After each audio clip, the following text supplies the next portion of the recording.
Welcome back. The issue of human trafficking is one we should all be paying close attention to. So here to discuss it with us is Sheila Roemeling with the Lowcountry Human Task Force, Trafficking Task Force.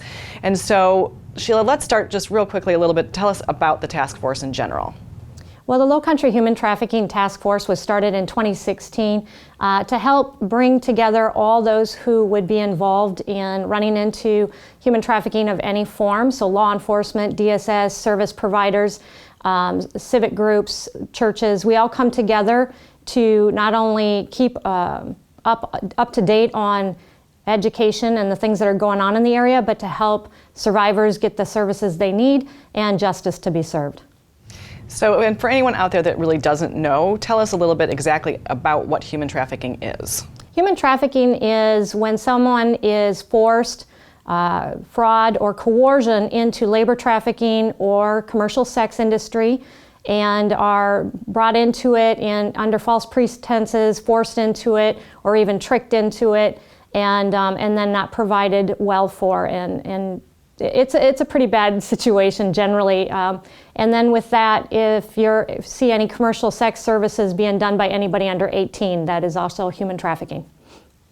It really is a bad situation, and it's kind of terrifying to think that it's, you know, right here in our backyard. And I know you're going to address that in a forum that's coming up, the community event. So tell us about that event and how people can get involved.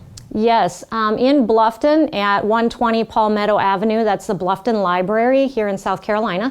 And we are doing a community address. The task force will be there along with the state AG's office. So Attorney General Alan Wilson will be speaking. Duffy Stone from the Solicitor's Office will be speaking. I will be speaking as chair, and the co-chair Shane Roberts of the Colleton County Sheriff's Department will also be speaking. We do have many things that we're going to be talking about in that address, and it is open to the public. There will be a time for questions also. There will be information laid out for the community to pick up on how they can join in this fight with human trafficking, but also to come and get to know the task force and how they can serve. And what should people be aware of in the community? Are there signs or things that they might be able to pick up on to say, okay, something's not right here?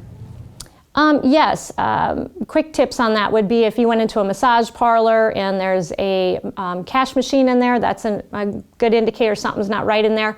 It might be that you see someone who's working from sun up to sundown as a chef or in the retail industry, and they don't look well taken care of. You just start asking questions is the biggest key. You want to ask questions to get to know people and start finding out if they're being paid correctly, if they're being accommodated well, if they are allowed to take breaks, if they're allowed to leave their job. If someone young is going into a hotel with someone very old, not saying it's not their dad or grandpa, but you need to kind of pay attention and see what's going on there. Well, thank you so much, Sheila, for being with us to talk about this important issue, and thank you for bringing the forum to the community. Thank you. Coming up, Coach Michael Tu, the Bluffton basketball coach, will be here to tell us about a very important game coming up on January 22nd.